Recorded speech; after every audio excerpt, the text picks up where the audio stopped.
15টা সুন্নত মুখস্থ রাখতে হবে। 1 নাম্বার সুন্নত, ফজরের সালাত জামাতে পড়তে হবে। 2 নামাজ মুনাফিকদের কাছে সবচেয়ে কঠিন, একটা হচ্ছে ফজরের নামাজ আর একটা এশার নামাজ। 2 নাম্বার সুন্নাহ হচ্ছে আসওয়াক, মেসওয়াক করা। মাতফারাতুন লিল ফাম মারদাতুন লিররাব, মেসওয়াক করলে দাঁত পরিষ্কার থাকে, আল্লাহ খুশি হয়ে যায়। বিষ্ণু বলেছেন, যদি আমার উম্মতের জন্য কষ্ট না হতো প্রত্যেক নামাজের আগে মেসওয়াক করা আমি ফরজ করে দিতাম। সুবহানাল্লাহ। মেসওয়াক ছিল বিশ্বনবীর জীবনের শেষ আমল। এই মেসওয়াক করে বিশ্বনবী শেষ নিঃশ্বাস ত্যাগ করেছেন।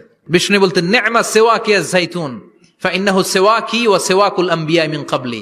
জাইতুনের ডালের মেসওয়াক কতই না ভালো, কারণ এটা দিয়ে আমিও মেসওয়াক করি, আমার আগে সব নবীরাই জাইতুনের ডাল দিয়ে মেসওয়াক করেছে। সুবহানাল্লাহ। 3 নাম্বার হচ্ছে দুহুন, তেল মালিশ করবেন। বিশ্বনবী জাইতুনের তেল চুলে আর গায়ে দিতেন। বিশ্বনবী বলতেন, ওয়াদাহিনু ফাইন্না ফিত তাদহিনি বারাকাত, তেল খাও, তেল দাও, তেল মালিশ করো, তেলের ভেতরে আল্লাহ বরকত ঢুকাইয়া দিছে। 4 নম্বরে আত্তিব, জুমার দিনে সুগন্ধি লাগিয়ে যাওয়া সুন্নাত। বিশ্বনবী বলতেন, এই দুনিয়ার 3টা জিনিস আমার কাছে সবচাইতে প্রিয়। হুব্বিবা ইলাইয়া মিন দুনিয়াকুম সালাস, 1 হচ্ছে আন-নিসা, নারীদেরকে আমি পছন্দ করি। 2 হচ্ছে আত্তিব, সুগন্ধি লাগাতে আমি পছন্দ করি। বিশ্বনবীরে কেউ সুগন্ধি হাদিয়া দিছে, বিশ্বনবী নেয় নাই, এরকম কোন ঘটনা ঘটে নাই। আল্লাহু আকবার।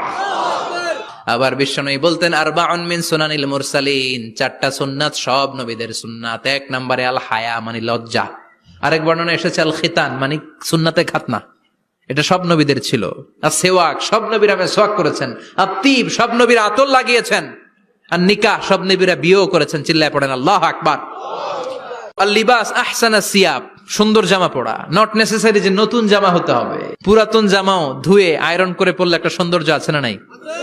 ইন্নাল্লাহা জামিল ওয়া ইউহিব্বুল জামাল, আল্লাহ নিজে সুন্দর, সৌন্দর্যকে আল্লাহ পছন্দ করেন। এরপরে